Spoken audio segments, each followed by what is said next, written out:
देश की मशहूर गायिका और स्वर कोकिला के नाम से जाने जाने वाली लता मंगेशकर जी का रविवार सुबह अर्थात 6 जनवरी 2022 को सुबह निधन हो गया। बीते दिन उनका स्वास्थ्य बिगड़ गया था, जिसके बाद उन्हें आईसीयू से वेंटिलेटर में रखा गया था। देहावसान के साथ ही संगीत का लता युग समाप्त हो गया।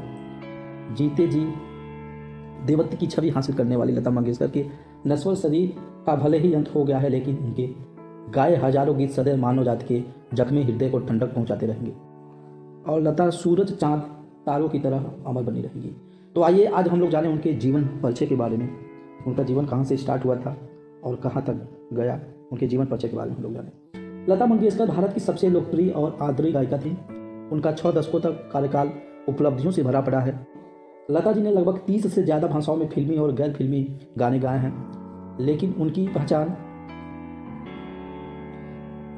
पहचान भारतीय सिनेमा में एक पार्श्व गायक के रूप में रही है। अपनी बहन आशा भोसले के साथ लता जी का फिल्मी गायन में सबसे बड़ा योगदान रहा है। लता मंगेशकर जी भारत की सबसे लोकप्रिय और आदरणीय गायिका थी। उनका 6 दशकों तक सिनेमा जगत पे वर्चस्व रहा है। लता जी ने लगभग 30 से ज़्यादा भाषाओं में फिल्मी और गैर फिल्मी गाने गाए, लेकिन उनकी पहचान भारतीय सिनेमा में एक पार्श्व गायक के रूप में रही है। अपनी बहन आशा भोसले के साथ लता जी का फिल्मी गायन में सबसे बड़ा योगदान रहा है। लता जी की जादुई आवाज़ के भारत के साथ साथ पूरी दुनिया में दीवाने थे। लता मंगेशकर को भारत सरकार ने भारत रत्न से सम्मानित किया था।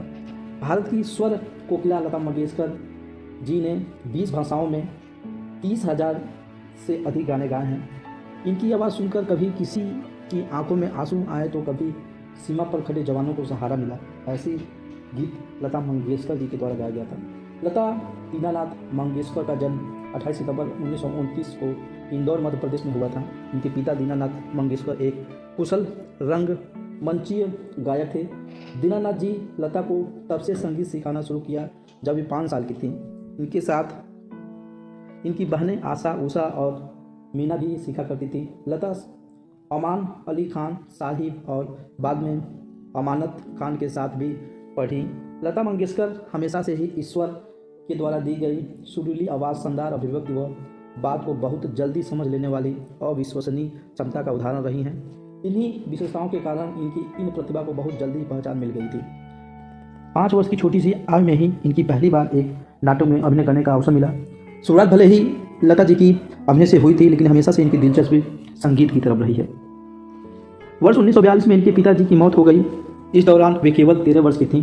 नवयुग चित्रपट फिल्म कंपनी के मालिक और उनके पिता के दोस्त मास्टर विनायक ने इनके परिवार को संभाला और लता मंगेशकर को एक सिंगर और अभिनेत्री बनाने में मदद की। सफलता की राह कभी भी आसान नहीं होती है।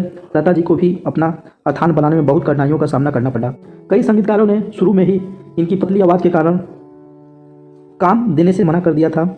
इस समय की प्रसिद्ध पार्श्व गायिका नूरजहां के साथ लता जी की तुलना की जाती थी, लेकिन धीरे धीरे अपनी लगन और प्रतिभा के बाद वह अपने आप को आगे लेकर के आई। लता जी की अद्भुत कामयाबी से लता जी को फिल्मी जगत की सबसे मजबूत महिला बना दिया। लता जी को सर्वाधिक गीत रिकॉर्ड करने का भी गौरव प्राप्त है। फिल्मी गीतों के अतिरिक्त अपने गैर फिल्मी गीत भी बहुत खुशी से गाती थीं। लता जी की प्रतिभा का पहचान मिली सन 1947 में, जब फिल्म आपकी सेवा में उन्होंने एक गीत गाने का मौका मिला। इस गीत के बाद तो उनको फिल्म जगत में एक पहचान मिल गई और एक के बाद एक कई गीत गाने का मौका मिला। कुछ प्रसिद्ध गीतों का उल्लेख करना यहाँ पे अप्रासंगिक न होगा, जिसे उनका पहला सहकार गीत कहा जाता है।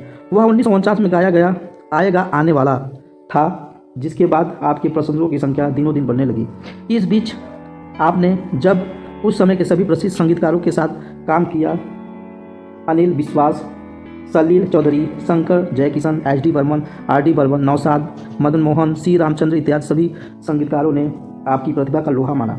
लता जी ने 2 आंखें, 12 हाथ, 2 बीघा जमीन, मदर इंडिया, मुगल-ए-आजम आदि महान फिल्मों में गाने गाए। उन्होंने महल, बरसात, एक थी लड़की, बड़ी बहन आदि फिल्मों में अपनी आवाज़ के जादू से इन फिल्मों की लोकप्रियता में चार चांद लगाए।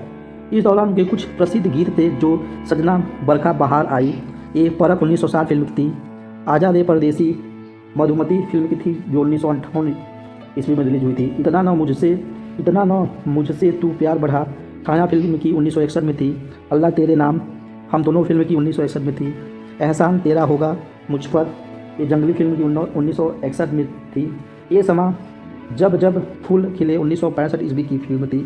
इन सभी फिल्मों में गाया गया गाना हमेशा के लिए अमर हो गया और लता जी के जीवन में ये गाने इनको दिन दूनी रात चौगुनी करके आगे बढ़ाते रहे।